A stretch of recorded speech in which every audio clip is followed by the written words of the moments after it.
Sabat ko muli mga kapatid, bago tayo magpatuloy sa ating ikalawang servisyo, tayo po muna ay mag-awit ng mga awit sa our first song is the ST 425, Onward Christian Solo.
Maybe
all rise.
I will sing of Jesus' love for our opening song.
Panginoon Diyos ay makapangyarihan sa lahat na may lalang ng langit at lupa at may-ari ng mga buhay. Panginoon, purihin at luwalhatiin sa araw na ito ng Sabat. Panginoon, sa umagang ito po ay aming sasambahing magkakapatid, Panginoon. Kaya naman, hinihingi po namin, Panginoon, ang iyong Santong Espiritu na buba po nawa sa aming kalagitnaan upang sa gayon gabayan po kami sa aming pakikinig at mabuksan ang aming puso't isipan upang Panginoon matanggap ang iyong mensahe, Panginoon, na nais mo pong iparating sa bawat amin. Panginoon, ang inyo pong ay humihiling, Panginoon, na itago po ninyo ako sa likuran ng inyong krus ng Kalbaryo upang ang makita lamang at marinig ng buong kapulungan ito ngayong umagang ito ay kayo lamang, Panginoon, at kayo lamang ang maitaas. Kayo lamang po ang marinig at makita nila, Panginoon. Hindi po ang inyo pong maliit na lingkod na inilagay niyo po sa harapan nila, Panginoon. Kaya naman, Panginoon, kami po ay minsan pa ay lumalapit para sa kapatawaran ng aming mga kasalanan upang maging karapat dapat po kami sa inyong harapan at ang maging pagsambang ito, Panginoon, ay magpagpapala po sa bawat isa sa amin. Ito po ang aming sama-sama dalangin, Panginoon, na napalataya kaming inyong napakinggan ang aming panalangin ito sa pangalan po ng aming Panginoon Kristo na aming tagapagligtas. Amen.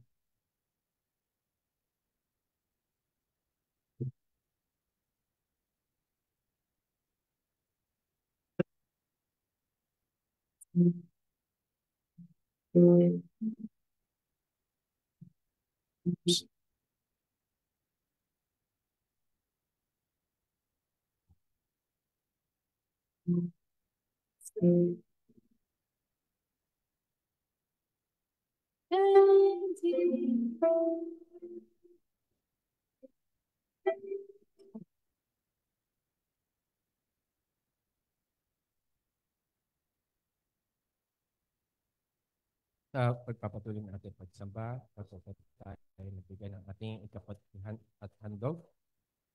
Akin ko po munang babasahin ay pamahil sa mula sa Isaiah 53, 5 at 6. Ngunit siya ay nasugatan dahil sa ating mga pagsuway. Siya ay binugbog dahil sa ating mga kasamaan. Ipinataw sa kanya ang parusa para sa ating kapayapaan at sa pamamagitan ng kanyang mga latal ay gumaling tayo. Tayong lahat ay gaya ng mga tupang naligaw. Bawat isa sa atin ay lumihis sa kanyang sariling daan at ipinasan sa kanya ng Panginoon ang lahat nating kasamaan. Isa sa mga kapitulo ng Biblia na naglalarawan ng gawain ni Jesus ay ang Isaiah. Siya ay inilarawan durang lingkod. Katakit ng ating Panginoon at tagapagligtas ang lahat ng kanyang pinagdaanan ng walang pagulong-bulong, ng walang pagbubulong-bulong. Mababasa natin sa Acts of the Apostles ano ang umalalay sa anak ng Diyos sa kanyang buhay ng pagpapagal at sakripisyo. Nakita niya ang resulta ng paghihirap ng kanyang kaluluwa at nasiyahan sa pagtingin sa walang hanggan Nakita niya ang kaligayahan ng mga tao sa pamamagitan ng kanyang kahihiyan ay tumanggap ng kapatawaran at buhay na walang hanggan. Nahuli ng kanyang tenga ang sigaw ng mga tinubos. Narinig niya ang mga tinubos na umaawit ng awit ni Moises at ng Kordero. Ang katuwaan na makita ang kaligtasan ng mga dahilan ng kanyang pagdurusa ay nagbigay ng lakas sa ating Panginoon at nagsilbing halimbawa upang matiis natin ang lahat ng kanyang pinagdaraanan. Mga kapatid, sa pag-asam-asam, narinig niya ang iyong sigaw ng tagumpay. Narinig niya kayo at ako na umaawit ng awit ni Moises at ng Kordero. Sa pagsunod sa halimbawa ng ating Panginoon, tiisin natin ang mga kahirapan at magbigay ng may pagsasakripisyo para sa layunin ng Diyos sa kapakanan ng mga maliligtas sa pamamagitan ng mga gawa ng pagbibigay. May katuwaang naghihintay sa atin kapag narating na natin ang ating makalangit na tahanan. Isipin ang sigaw ng isang taong naligtas dahil sa inyong pagbibigay. Ilarawan ang isang taong umaawit ng awit ni Moises at ng Kordero dahil sa matapat mong pagsasauli ng inyong ikapo at mga handog.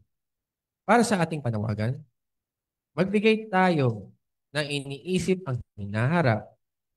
Kapag si Kristo ay nasa gitna ng lahat ng ating ginagawa, maaari tayong magkatuwa na sa ating pagbibigay ay nagagawa nating gumawa ng pagkakaiba. Tayo po ngayon ay pagpilingkuran ng ating mga Diyan.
Ama namin kong Diyos, nang sa langit, Tanggapin niyo po nawa ang mga itapo at handog na ito bilang aming papuri at pasasalamat sa mga nakamit naming biyaya mula po sa inyo.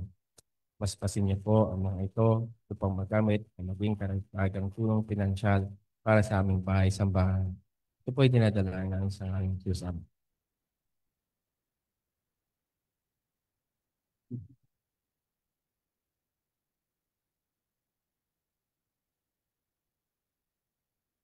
Atin pong scripture reading ay matatagpuan sa aklat ng 2 Chronicles, chapter 30, verses 25 to 27. 2 Chronicles, chapter 30, 25 to 27.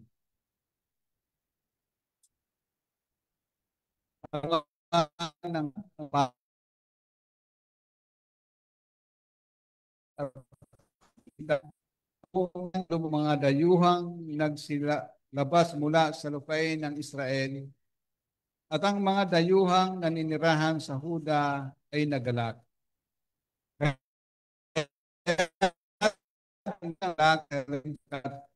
Mula ng panahon ni Solomon na anak ni David na hari ng Israel ay hindi pa nagkaroon ng tulad dito sa Jerusalem.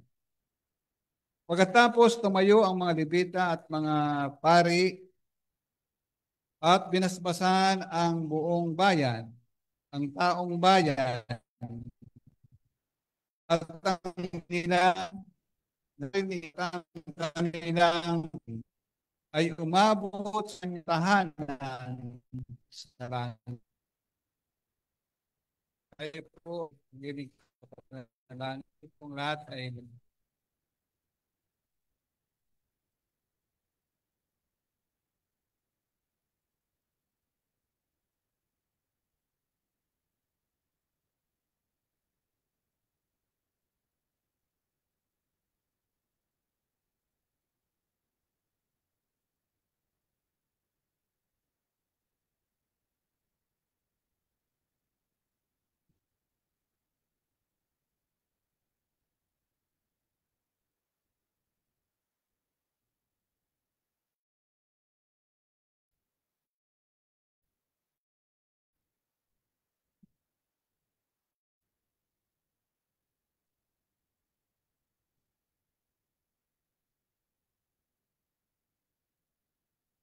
Ang banal na makapangyarihan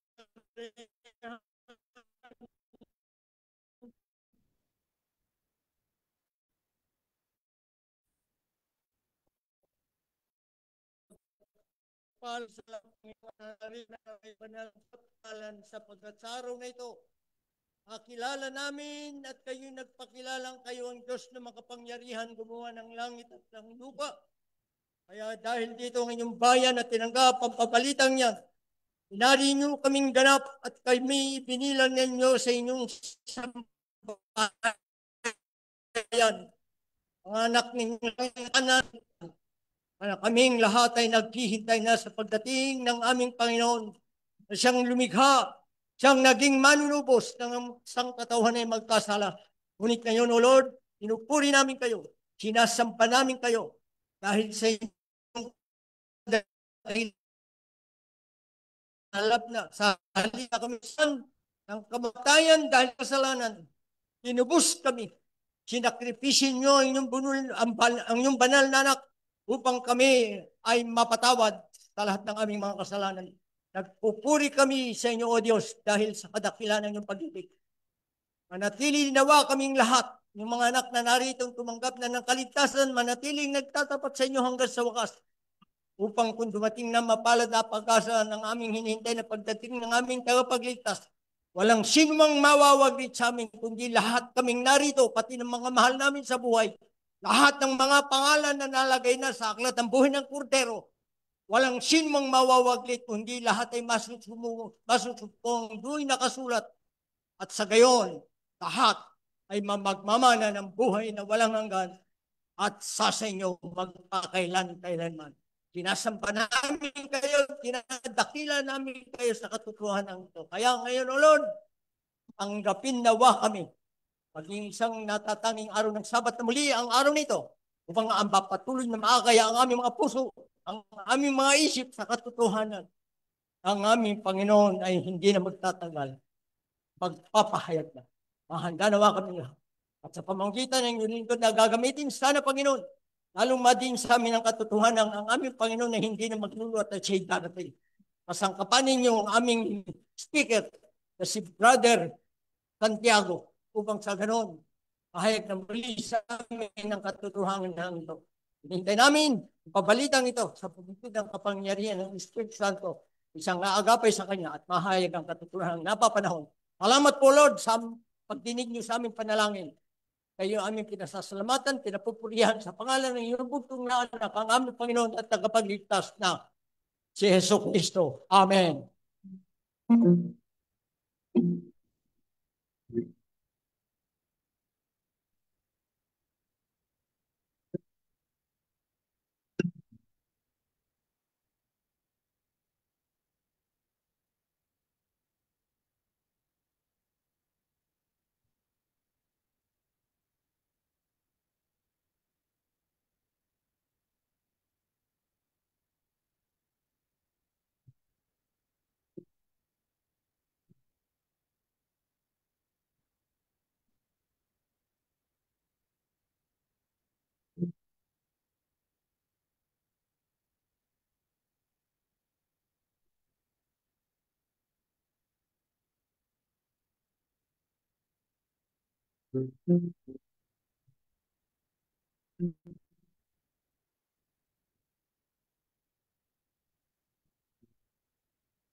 Ngayong umaga ay aking ko pong ipapakilala sa inyo ang ating pagsalita.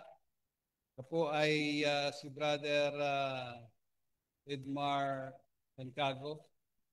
Denmar Santiago. At siya po ay member ng Rescue 70 Adventist Church.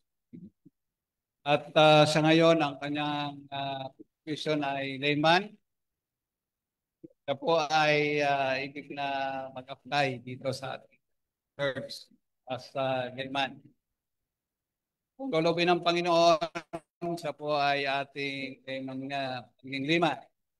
Alam po natin kung siya po ay magkaroon tayo ng layman dito po sa ating iglesia, ay kaakibat din po ito na compensation. Ano po. Kaya maaaring babalikatin ng congregation. Ano po. At ngayon po ay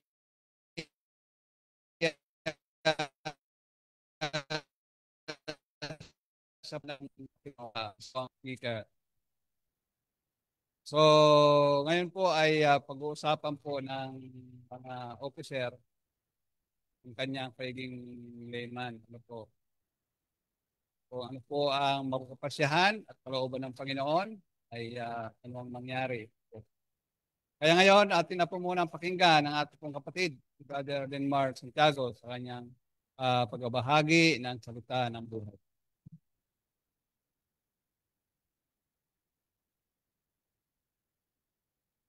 Happy Sabbath mga kapatid. Yan. So happy po tayo lahat. Yan. So God is good all the time.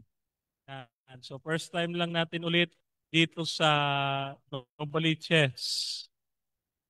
Actually mga kapatid, 4 to 5 years ago nung huli akong balik dito sa Novaliches. Naalala ko nung ako'y unang maging Adventist, panahon ni Pastor Jerril Paulino. Kilala niyo si Pastor Jerril? Yung ating napakagwapo at mabait na pastor. No? Hindi ko alam kung nasa na si Pastor. Pero alam nyo, malaki ang utang na loob ko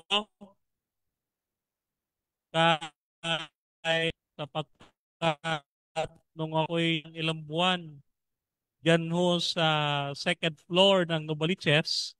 Diyan po ako natutulog, diyan po ako kumakain.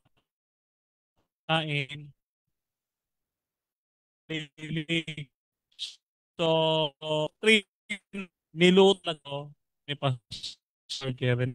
So, purihin po mo sa kanyang buhay at inspirasyon ay binigay sa atin nung tayo kumberte mula pagkatol po patungo sa pagiging Adventist.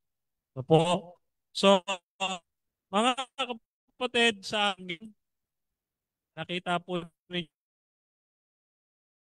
may mga digmaan ng Israel, ng Palestine, ng Iran, ng North and South Korea. No? At marami pang mga bansa ang karoon ng digmaan at alitan ngayon. So sa nakikita natin ay lalo ding sumasama ang kalagayan o pag-uugali ng mga tao. Yan ho ay katuparan na sinasabi ni Apostol Pablo. Pero ito mga kapatid ay napakahalagang makita natin kung bakit nangyayari ang mga ito. Sapagkat maganda yung sinabi ng ating kapatid kanina, dapat nating muling maalala, ma-refresh po sa atin na ang Panginoon ay malapit ng dumating. No? At sa malapit na pagparating ng ating Panginoon ay mahalaga ang tinatawag nating revival. Yan. So, nung ako po ay nagpahayag ng interes na maging layman dito sa inyong church, sabi ko, kung ako'y gagawin daw anyang speaker, ay una kong ibibigay na message ay revival. Sapagkat ito ho ang unang bahagi ng paghahanda natin sa ating gagawin. No po? So, mga kapatid, sa panahon ni Haring Hezekiah ay nagkaroon ng revival. No? Sa panahon ho ni Haring Hezekiah, nagkaroon ng revival. Sa ating panahon ngayon, bakit kailangan natin ng revival? Kung titingnan po natin ang ating panahon, tayong mga kabataan, kasi nag-27 pa lang ako last June 15, mga kapatid. So, mukha lang po yung matanda, pero 27 pa lang po ako. Ayan. So, mas bata pa nga ho yung papalitan kong layman. Mas bata ang itsura, pero mas matanda sa akin yun. Si Mark. Kung kilala niyo si Mark, no? Oo, si Bisaya, no? Bisaya tawag ko dun kasi barkada ko po yun, si Brother Mark, napakasipag ko nun. Wala ho akong masabi doon. Isa po yan sa mga naging kaibigan, unang mga naging kaibigan ko nung ako'y unang magi Adventist. Opo. Isa po yan sa tumulong sa akin dyan sa Novaliches. Dyan po sa Nova Bayan, no? So, noong naghahanap po ako ng church sa Nova Bayan, kasi alam nyo yung church natin dyan sa Nova Bayan, nagtatago sa iskinita.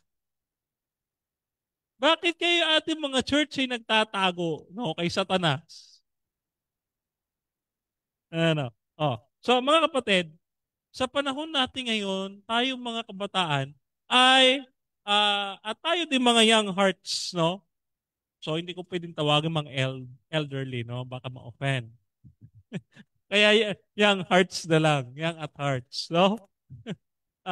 So, tayo mga kabataan ay tayo'y nakatutok sa technology. Agaw na agaw yung ating atensyon.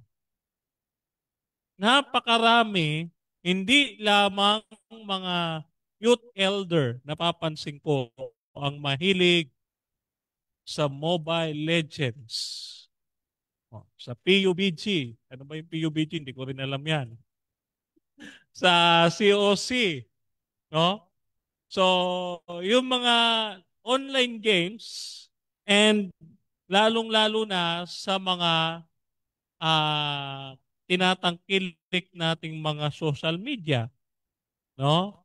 So marami tayong pinagkakaabalahan at nakakalimutan na nating manalangin.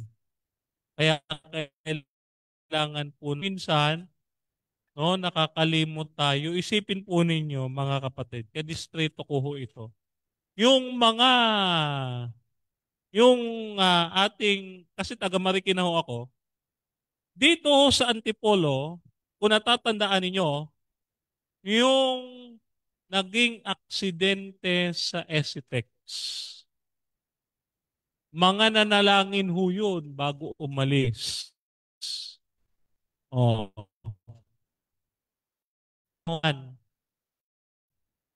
Yun. So, mga kapatid, no? Sila sila ay namayapa sa piling ng on.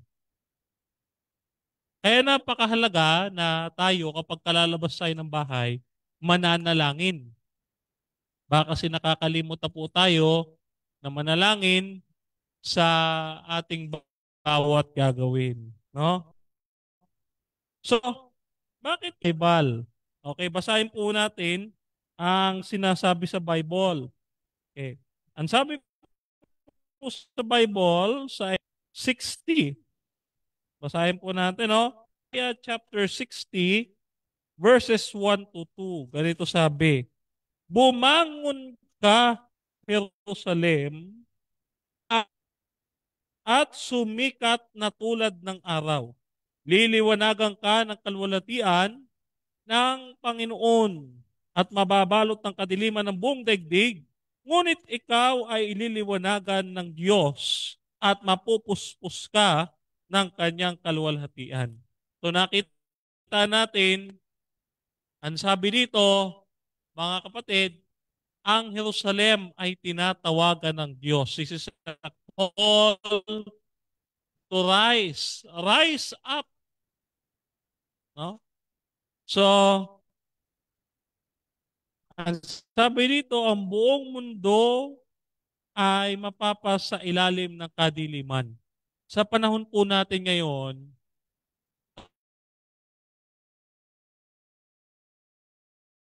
yung po ay natawagan na maging ilaw, no? Yung recently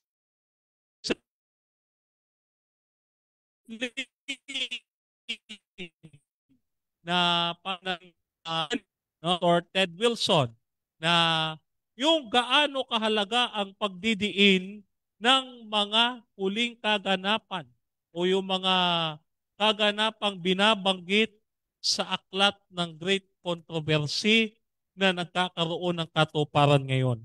Nakikita natin, alam niyo po napakaganda, ang Pope Amerikano, ang bagong presidente ng Amerika, humihigpit na. Nakikita natin, mga kapatid, ang unti-unting pagtupad ng propesya. Ako po ay naging Adventist dahil napangaralan ako ng Sabat, napangaralan ako ng 10 utos, napangaralan ako huwag kumain ng baboy. Naging Adventist po ko, maniwala po kayo sa hindi. Ang doktrinang nagpamulat sa aking mga mata ay ang aklat ng Daniel at ng Apokalipsis. Nung ipinaliwanag ho sa akin, nung ako ay seminarista diyan po sa Phase 8, dito po sa Bagong Silang, Caloocan, diyan ho sa St. Paul of the Cross Seminary. Nung ako ay seminarista at magpapari, ipinaliwanag sa akin ng mga Adventist kung ano ang nangyayari sa aking kapaligiran. At sa ating panahon ngayon, napansin natin, nagkakaroon na ng katuparan. Kaya ho, nagpapasalamat ako sa Panginoon, hindi ako nagkamali ng pag-anib sa Seventh-day Adventist. Alam nyo, pangarap kong maging pari noon. Head chairman ako ng National Debating Team ng Roman Catholic. Mataas na ako, mga kapatid. Mantakin ninyo, head chairman ako ng Catholic Faith Defenders. Bumaba ako sa pagiging layman dito sa Adventist. Bakit? Kasi mga kapatid, ang panawagan sa atin ng ating Panginoon ay kung tayo'y magpapakumbaba, itataas niya tayo. Kasi mga kapatid, aanhin ko ang ako'y nasa simbahang Katoliko. Aanhin ko ang titulo. Aanhin ko ang pagkakakilanlan sa akin kung ang kaluluwa ko o ako mismo mapapahamak, mga kapatid. Kaya nagpasya po ang inyo pong maliit na lingkod na tayo ay magbalik loob sa Panginoon at sundin ang kanyang kalooban. No?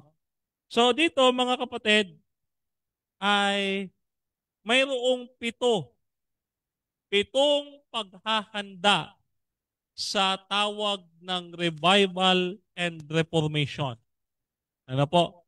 So, ano ba yung mga hakbang na gagawin para ma-achieve natin ang revival na sinasabi natin o yung muling pagbuhay ng ating pananampalataya na namamatay dahil sa problema, dahil sa distraction sa buhay na ito? Ano ang gagawin natin? Mantakin ninyo mga kapatid. Apologist na ng church, theologian na ng church, nag-backslide pa. Kaya napakahalaga, kahit sino pa tayo, kailangan natin gawin ito. Ano yung una, mga kapatid? Una ay buksan ang ating puso't isipan. Sabi po dito sa ikalawang kronika, 29, talatang 5. Ang sinabi niya, makinig kayo mga Libita, italaga ninyo ang inyong sarili at ang templo ng Panginoon, ang Diyos ng inyong mga ninuno. Alisin ninyo ang maldumal na bagay sa dakong banal.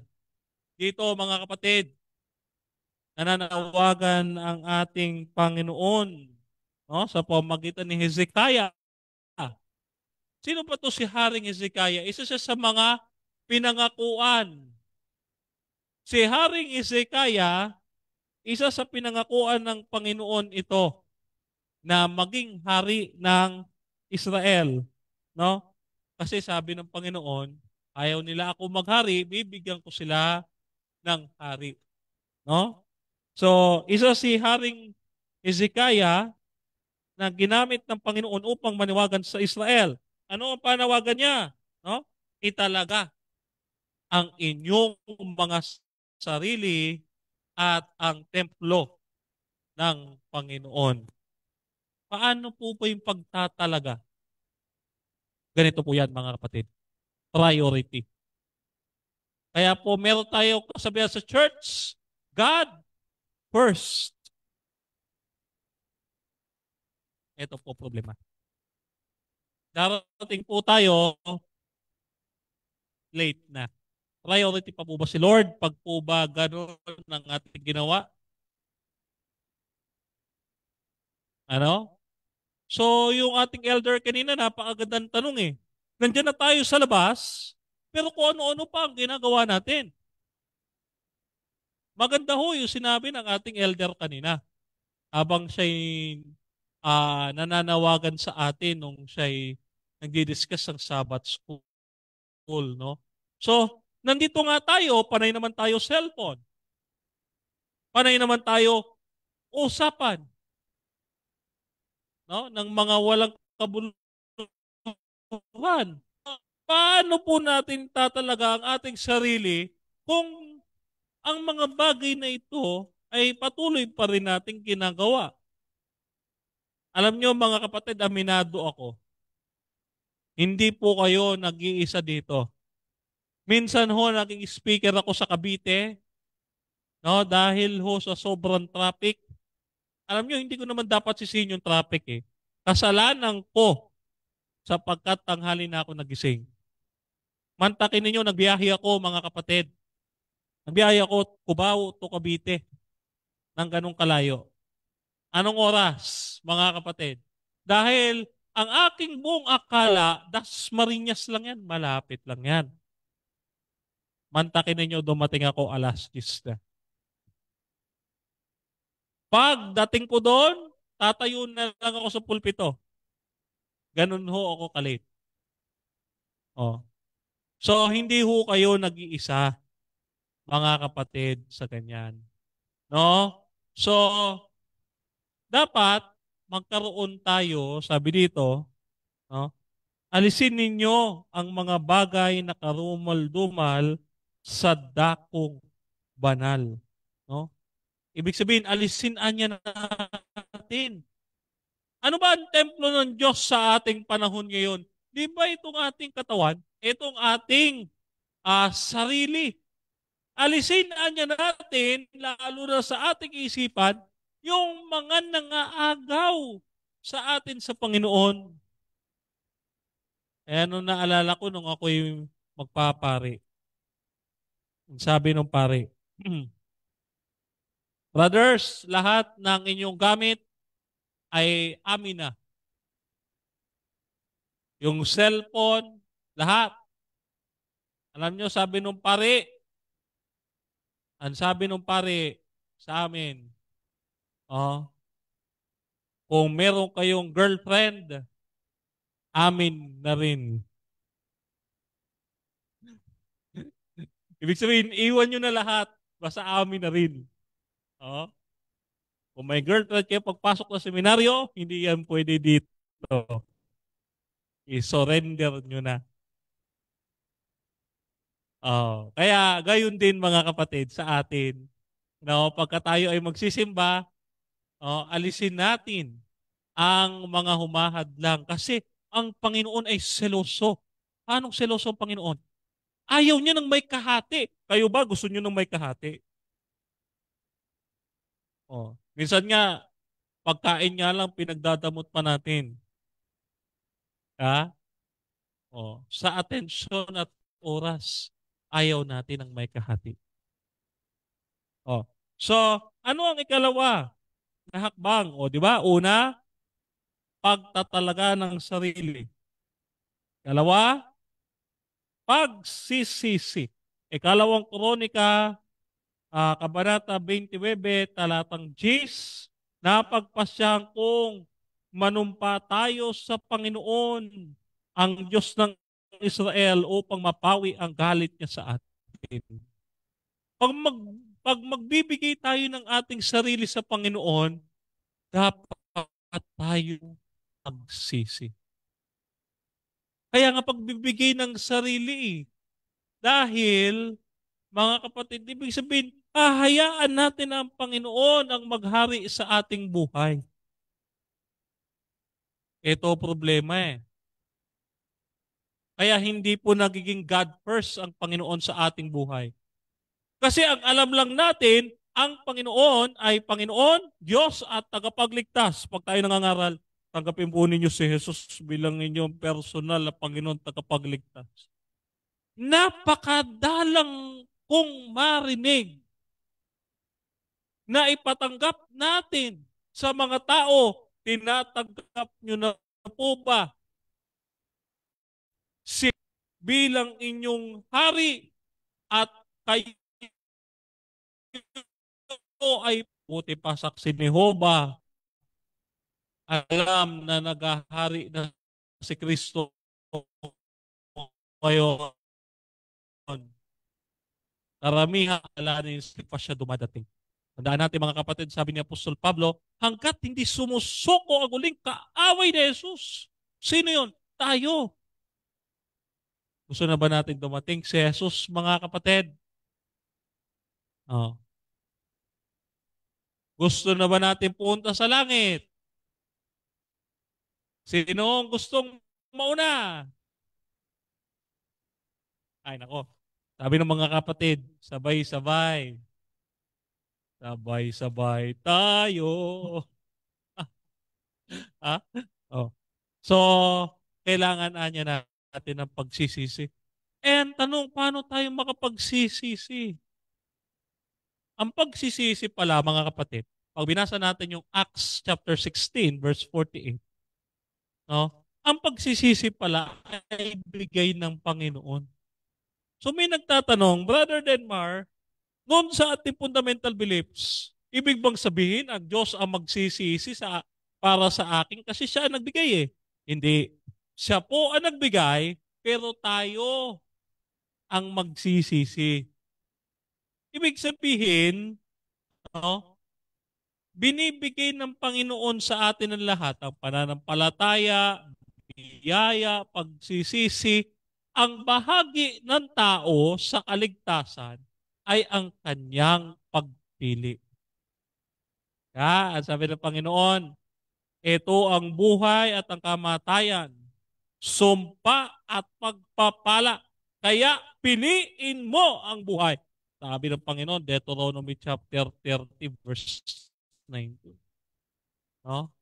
So dito, nakikita natin na ang tangi bahagi ng tao sa kaligtasan, yung kanilang pinagtatalunan, human effort, grace alone. Nagtatalo yung dalawa sa Facebook, si human effort, si grace alone. Hindi nila alam may posisyon sa gitna. Ano ang nasa gitna? Free will. Sabi nila, sundin mo 10 utos. Paano kung ayaw ko? Free will nga eh. Sabi nung isa, binigyan ka ng Diyos ng biyaya. Paano kung ayaw ko tanggapin? Dalawa ho yan. Arminian and Calvinist. Ang nasa gitna, Adventist. Kaya ho, may investigative judgment. Ano ang investigative judgment? May 3 uri ng taong nakaupo ngayon. Una, nananampalataya. Dalawa, hindi nananampalataya. Pangatlo, it seems to be genuine, false. Pero sino nakakaalam? Ang Diyos. Nagkakaroon ng investigation. No? Kasi nga, hindi natin alam. Paano mo nasabi, ligtas ka na? Tama yung tanong na ating elder kanina eh. Paano mo nasabi, ligtas ka na? Ang Diyos lang ang nakakaalam. Kaya nga, ang investigative judgment ay hindi dahil hindi omniscient ang Diyos. No, na kini-question, bakit kailangan pa mag-imbestiga ng Diyos? Alam niya naman lahat ng bagay. Hindi ang Diyos ang nakikinabang sa investigative judgment, kundi tayo na hindi nakakaalam sa plano ng Diyos sa buhay natin. Tinatanong natin siya, Lord, ligtas na ba ako? Ipapakita ng Diyos, ito sa sugat ng aking mga kamay. Zechariah chapter 13 verse 7. Yung sugat ay aking natagpuan sa bahay ng aking mga kaibigan. Sabi ng Panginoon. Ano yung pangatlo? Pangatlong bagay sa revival, mga kapatid, paghahanda natin. Ito yung tinatawag nating pagsasari. Pag meron kang pagtataga, may pagsisisi, may pagsasakripisyo. No? Ikalawang Kronika, chapter 29, verse 18 to 19. Then they went to the king Hezekiah and reported, we have purified the entire temple of the Lord and the altar of burnt offering with its utensils and the table for setting out the consecrated bread and with its articles. We have prepared and consecrated all the articles of King Ahaz, removed in his faithfulness while he was king, and now are in front of the Lord's altar. No? Mayroong mga bagay na isinasakripisyo. Mga bagay na dapat nating gawin. Una, disiplina. Sa revival, mga kapatid, kailangan ng disiplina. Halimbawa, isa kang Adventist. Layman lang ba dapat magdalaw? Kailangan ba maging elder ka para magdadalaw ka? Yun po ba ang kondisyon? Kailangan maging officer ka para magdalaw ka? Alam nyo mga kapatid, nung ako po ay nasa Paite, Laguna, may dinalaw po ako 10 years na pabayaan ng church. 3 kabataan naging homosexual lahat. Isang transgender, 2 bisexual. Umiiyak ako mga kapatid. Sabi ko, bakit ganito? Pinapabayaan ng church. Nasa listahan, 300. Ilan lang ang dumadalo? 50. Mantakin nyo, 10:00 na, lilima pa lang kami sa church. Kaya pala kailangan ng layman. Kasi ang member ay tamad. Ano ang dahilan? ako. Laging ganun. No? Mga kapatid, inasa lahat sa layman. Wawa naman yung layman, ano? Do trabaho namin yon na magdalaw at umikot. Pero bakit kailangan iasa lahat sa layman? Ganun ba dapat? Pag pastor, pag layman, iasa lahat? Tapos may nagrereklamo na bagong convert, sasabihin yung mga pastor, hindi nagdadalaw. Ang lakas magreklamo sa online. Ang ating pastor may hawak na six churches. No? May mga maliliit pang mga churches yan. Tapos i-questionin doon sa online, sasabihin, bakit yung mga pastor na kaya? No? Tayo po kasi ang unang may problema. Hindi tayo nagdadalaw. Kaya kailangan ng pagsasakripisyo. Halimbawa mga kapatid, simple lang ito eh. No? Bigyan natin ng strategy. Pagka ba sa gawain ng Panginoon, lagi tayong busy. Paano kung isang araw, katulad ng 10 virgins, pinagsarahan ng pinto yung 5 foolish? Kasi busy eh. No? Sa sobrang pagka-busy nila, mga bayaan nila ang preparation. Mantakin ninyo mga kapatid, tayo ang preparation natin, Friday lang. Kaya pag may bumabati sa akin, Brother, Happy Preparation Day, lagi kong kinokorek. Ano ang dapat? Happy Preparation Week. Buong isang linggo ang paghahanda natin. No? So, hindi yung kapag ka-Biyernes pa lang ng gabi, doon pa lang magpe-prepare. Wag ko kayong tumulad sa akin. Gawain ko yan. No? Kaya pagdating nung hindi na puyat. 12:00 na tulog. Ano ang kasabihan? Papunta ka pa lang? Ano? Papunta ka pa lang. Closing prayer na kami ng Sabbath School.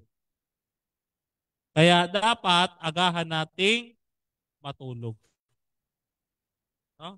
So, nakakatatlo na tayo. 4 na lang. Una, balikan natin yung una. No? Ang una, mga kapatid, ay yung pagtatalaga. Dalawa, pagsisisi. Pangatlo, pagsasakripisyo. Ano pang-apat? Ikalawang Kronika, diyan pa rin tayo. Verse 29 to 30. No?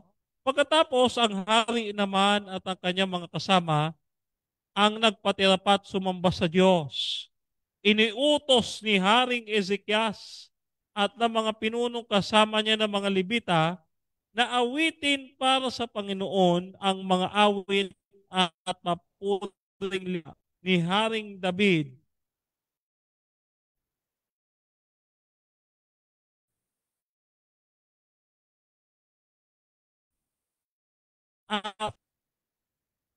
Mga kapatid, naaalala pa po ba nating mag-family worship?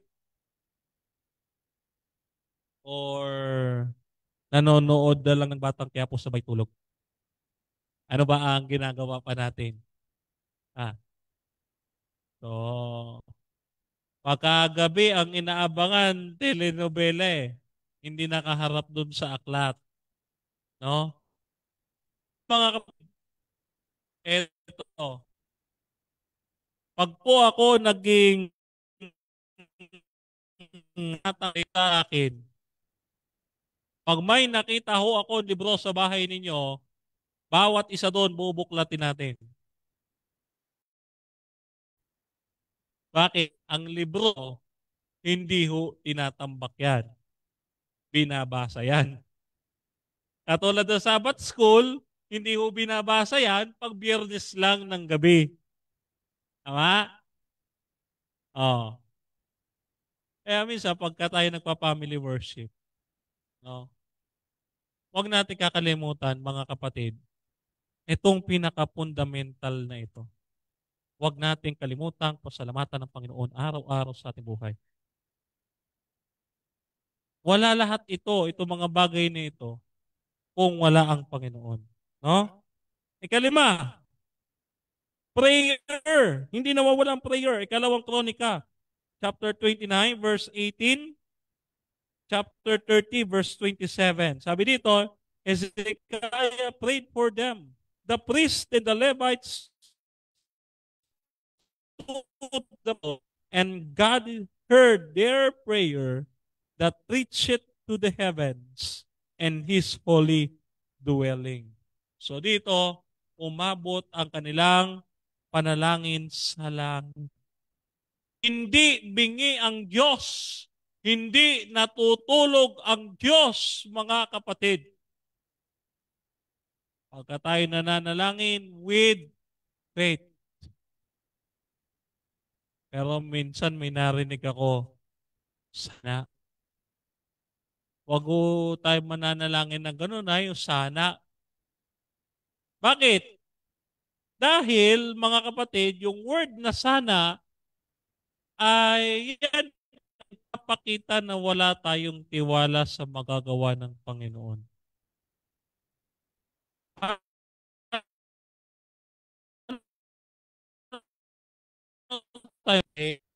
Mga kapatid, pero kung hindi ho kayo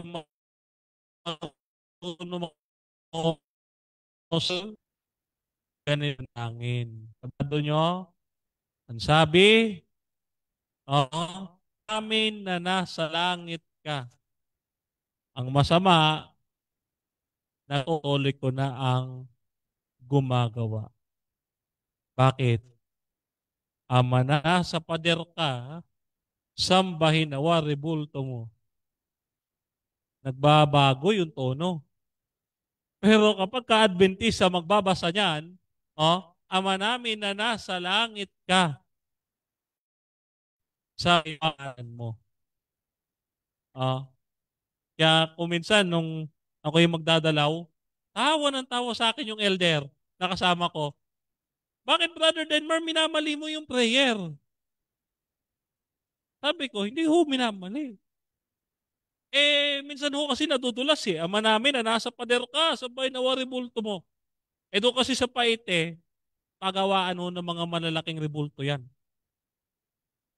Yun ho ang pinakakalaban ng Adventist doon ho sa Paite, Laguna. Na bautismo nung ako'y naglima ng 3 buwan. September, October, November, last year. Mga kapatid, ang nabautismuhan sa loob ng 3 buwan, 80. Ang pangako ko sa pastor, 100. Nagkulang pa. Ano? Pero sa tulong ng Panginoon, 80 mga kapatid na kaluluwa ang sumuko sa Panginoon. Di ba? Gusto nyo ito gawin din. Ako, hindi ako mangangako kasi nagkulang. 100, naging 80 lang Pero kung tutulungan ninyo ko, magagawa natin punuin ito. Maging yung taas, pupunuin natin. Kasi alam nyo, nung ako'y nasa Novaliches, kulang na lang maglagay ng upuan sa labas Punong-puno sila doon. Ko nga doon sa mga elder doon sa kabila maglagay dito. Para naman karami-rami nila doon. Ano? Ang dami-dami nila doon, pati nasa taas Ano? Noon, alam nyo kung paano kami magsimba sa Novaliches? Nasa taas kami.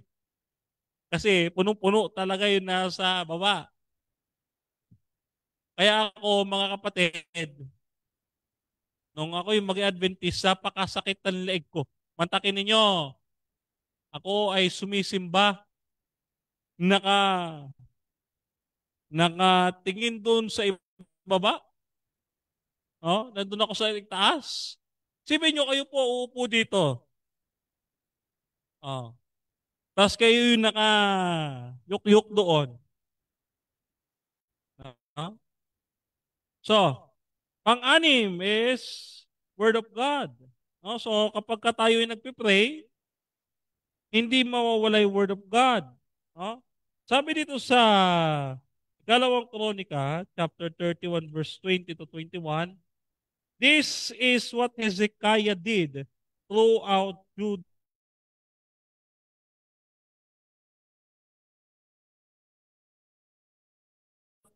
Good and faithful to God. In everything that he undertook in the service of God's temple was in obedience to the law and the commands. Oh. So he sought that God will work wholeheartedly so that he be prosperous. No? So dito, si Hezekiah ay sumunod sa salita ng Panginoon, no? So hindi siya nagtiwala sa kanyang sarili, kundi sa salita ng Panginoon. Dahil tapatan ng ako, alam natin na ang Diyos sa kanyang magagawa sa ating buo at tapat yan mga kapatid. At panguli, no? Unity. Sabi dito sa Ikalawang Kronika, chapter 31, verse 17 to 19, and they distributed to the priests, enrolled their families in the genealogical records, and likewise to the Levites hereby, 20 years old or more, according to their responsibilities and their duties. No? Yung kanilang pagkakaisa. So, 7 hakbang mga sa revival to. No man is an island. Hindi dapat tayo gumagawa mag-isa. Pagka ako ang layman, mga kapatid, request ko na may kasama talaga. By schedule. Yan. By schedule po yan. Okay? Gawin nyo na lang pong inspirasyon yung ating treasurer. Si Sister Aning doon sa Paite. Isa lang po ang paa niya, pero grabe magdalaw.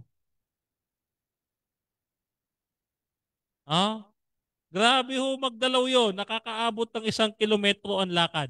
Kayo na lang ho ang mananawa na maglakad buong araw doon sa Paete. So mga kapatid, 7. Tandaan natin ano yung mga 7. Una, pagtatalaga.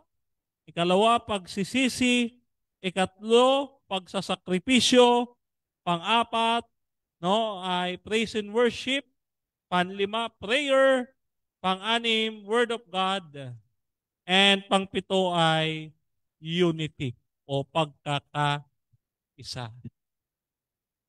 So, 7 sangkap mga kapatid. Ito ang gagawin nating paghahanda sa gagawin nating revival.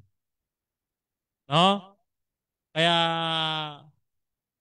sa pag-uumpisa ng aking trabaho bilang layman, kung mapagkasunduan ng church board at ang mga officers at loobin siyempre ng ating Panginoon, magsisimula tayo ng series ng revival and reformation. At kung sakali, magkakaroon din ng foot washing. Bilang tanda ng pag-uumpisa ng ating paghayo. Ang sabi nga, mga kapatid, ng ating adikain sa church, I will go. No? So, kinakailangan natin ito. Hindi tayo pwedeng lalabas tayo dito, hindi tayo handa. Pagka Tama yung ating elder kanina, no? Napakaganda ng kanya sinabi. Gusto ko lang i-highlight. Hindi porke hindi Adventist, sasabihin natin hindi maliligtas. Porke kumakain lang ng baboy, hindi na maliligtas. Wala pong ganong doktrina. Lahat ho ay may pagkakataong maligtas. Pero kung tayo ilalabas, kailangan nating maghanda. No? So bilang panghuli mga kapatid, ang huling sangkap ng paghahanda ay ang pagpapakumbaba. Dahil hindi natin magagawa itong lahat kung hindi tayo magpapakumbaba sa harapan ng Panginoon. So patuloy po tayo sumampalataya sa ating ebanghelyo. Ano ang ating ebanghelyo? Si Jesus ay namatay, si Jesus ay muling nabuhay, at si Jesus ay muling babalik sa wakas ng panahon. Kaya kapatid at mga kaibigan, sama-sama po tayo maganda sa muling pagparito at nalalapit na pagbabalik ng ating Panginoon. Muli po mga kapatid, sa ating pong mga officers, sa ating mga elders, at gayon din sa ating pastor, marami pong salamat sa inyong pagpapaunlak sa akin ditong makatayo sa Lagros Seventh-day Adventist Church. Isa pong karangalan ang maglingkod para sa Panginoon sa araw na ito ng Sabat kasama kayo mga kapatid. So God bless po and happy Sabat sa ating lahat.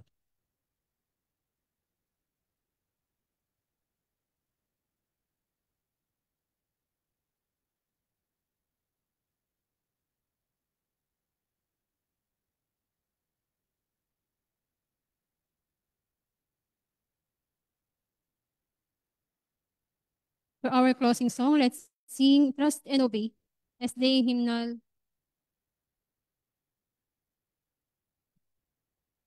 590. Lahat po tayo ay tumayo.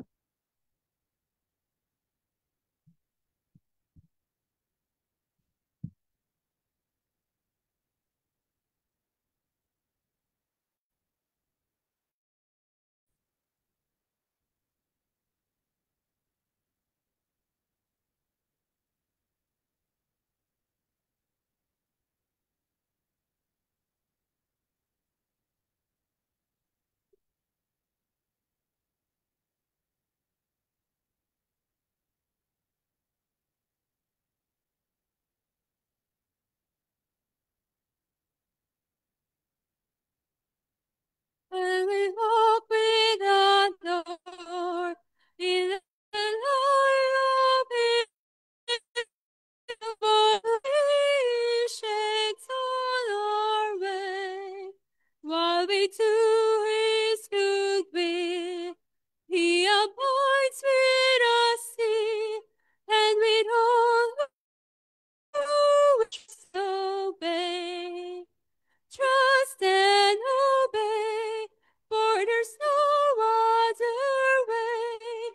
Be happy in Jesus, but to trust and obey. Not a shadow can rise, not a cloud in the skies, but His smile quickly drives it away. Not a doubt nor a fear, not a sign or a tear can abide while we trust and obey. Trust and obey, for there's no other way to be happy in Jesus, but to trust and obey.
Panginoon Diyos sa makapangyarihan sa lahat na may likha ng langit at lupa at may-ari ng ayong mga buhay. Panginoon, maraming salamat po sa araw na ito ng Sabat. Purihin ka at luwalhatiin, Panginoon, at ikaw po ang maitaas sa umagang ito, Panginoon. Sa aming mga panalangin, Panginoon, ay minsan pa po namin ng pagpapasalamat yung Panginoon, ang lahat ng ito, Panginoon, ay aming magawa sa tulong po ninyo sapagkat wala po kaming may pagmamalaki sa inyong harapan at wala rin po kaming magagawa, Panginoon, kung wala kayo sa aming piling, Panginoon. Kaya naman, tulungan mo po nawa kami, Panginoon, na ihanda ang bawat isa sa amin sa ilibutan upang sa gayon, Panginoon, ang iyong muling pagparito at ang aming pag-uwi sa tahanang banal na nasa langit ay amin nang makamtan. Panginoon, nananampalataya kami na sa aming mga paggawa, Panginoon, ay nalulugod ka at Panginoon, ikaw rin ang nabibigyan ng kalwalhatian. Kaya naman, sa aming pagpapanalangin ay nilalapit namin sa iyo, Panginoon, ang iglesyang ito ng Lagro na inyo pong tulungan, basbasan at puspusin, Panginoon, ng biyaya at pagpapala at ng pag-ibig at ng pagkakaisa ang mga kapatirang naririto, Panginoon, upang sa gayon lumaganap at maging malaki ang pamilya ng ating Panginoon dito sa Iglesia ng Lagro. Kaya maraming salamat sa biyayang inyong ipinagkaloob po sa bawat isa sa amin. Po namin na bagaman kami nagkakasala, wala kayong kupas, Panginoon, na kami patawarin sa aming mga pagkakasala. Kaya naman, Panginoon, nilalapit namin ang aming mga makasalanang sarili upang humingi ng kapatawaran at pagsisisi sa aming mga nagawang pagkakasala at mga pagkukulang sa iyo, Panginoon. Humihingi po kami, Panginoon, ng kalinisan ng aming puso't isipan. Linisin mo po nawa, Panginoon, ng inyong dalisay na dugo na nabuhos sa krus ng Kalbaryo, ang aming mga konsensya, ang aming puso, diwa, at isipan, Panginoon, upang ang mga ito, Panginoon, ay magamit sa paglilingkod sa iyo at mapokus lamang, Panginoon, sa pagbibigay luwalhati sa iyo at hindi sa aming mga sarili, Panginoon. Ito po ang aming sama-samang dalangin, Panginoon, sa pangalan po ng aming Panginoong Kristo na aming tagapagligtas. Amen.